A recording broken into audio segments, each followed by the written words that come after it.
not dealt with planetary shifts already. And so I ask the viewers to take a deep breath.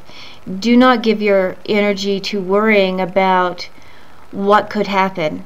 Instead, give your energy to knowing that we live in such a miraculous time on our planet in which we get to see our planet become her own heaven.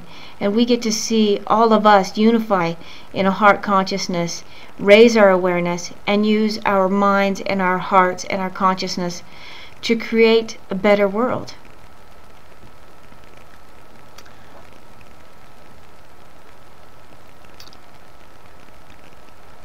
You expect many things to be revealed already this year, 2010. What are the most important ones? Well, everybody asks this question. Of course, we're human beings and we always want to know what's going to happen.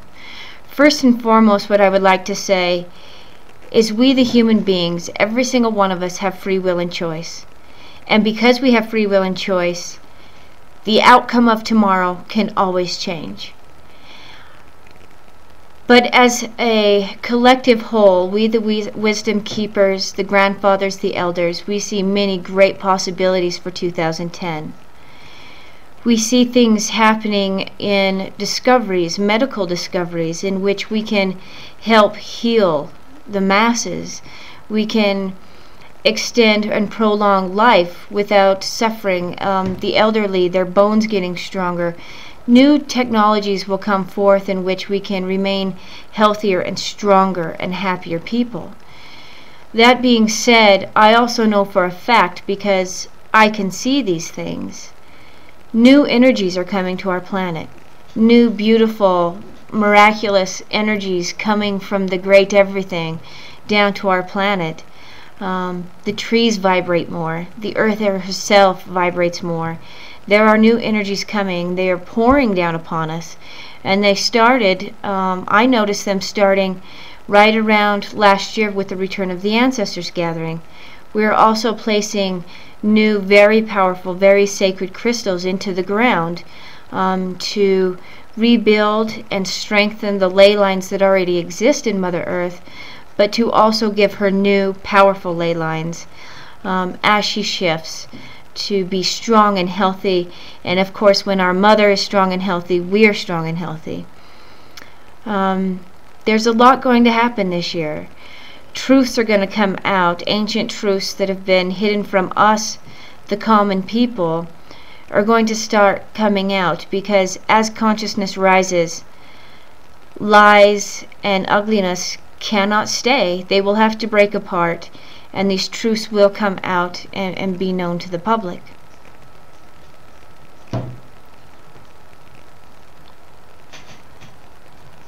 So in 2010, it's an exciting year. I'm excited for this year. I'm excited for the changes. I'm excited that power, religion, and big money are going to start to crack. And when those start to crack, truths come out, and we will realize that we've been misled by a lot. And when you are shaken, when your foundation is shaken, and when everything you thought you were following was truth, then you have to question yourself, what is true for me? What is true for my life here? And that's where I would ask each and every one of you to ask yourselves, because religion is man-made, what makes you whole? What makes you happy? What connects you to the great everything out there? I say to you now, you are the great I am. You are the creator. I am the creator. You have every potential and every right. It is your birthright to create the world you wish to live in. And it is being asked of us, the strongest of the strong who are living on the planet now, to create another world, to remember who we are, to remember our hearts, to remember that through loving each other, we can truly create a new world around us. Can you tell us more about this project of placing crystals, and perhaps also what is your connection to the crystals and where they are placed?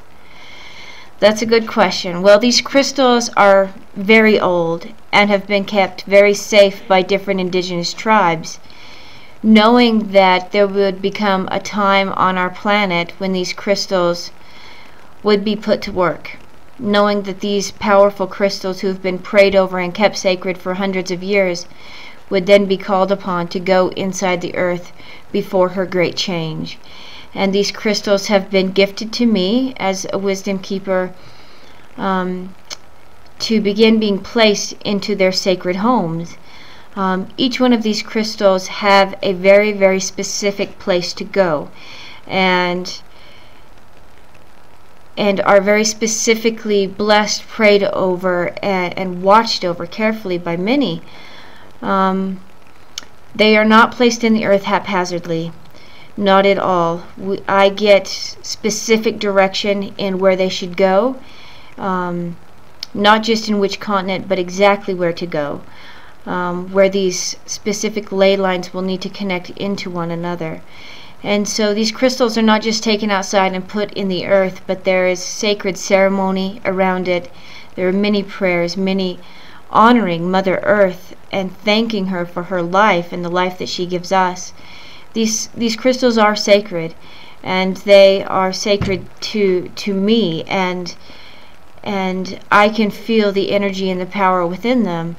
And so before placing a crystal into the specific area of where it needs to go, there is sacred ceremony done.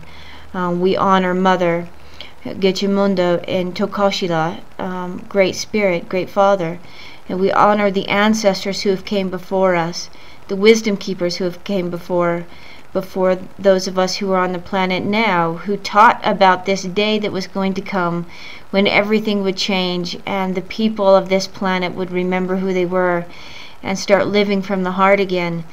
And now those of us wisdom keepers who are on the planet right now, we are so excited and so thrilled. We're here now, and we get to watch these ancient prophecies be brought to life, and we get to take part in this. And so it's a great honor for me to be able to work with these crystals, place them into the ground for the healing and the regeneration of our Mother Earth, and for all of us, the children of Mother Earth.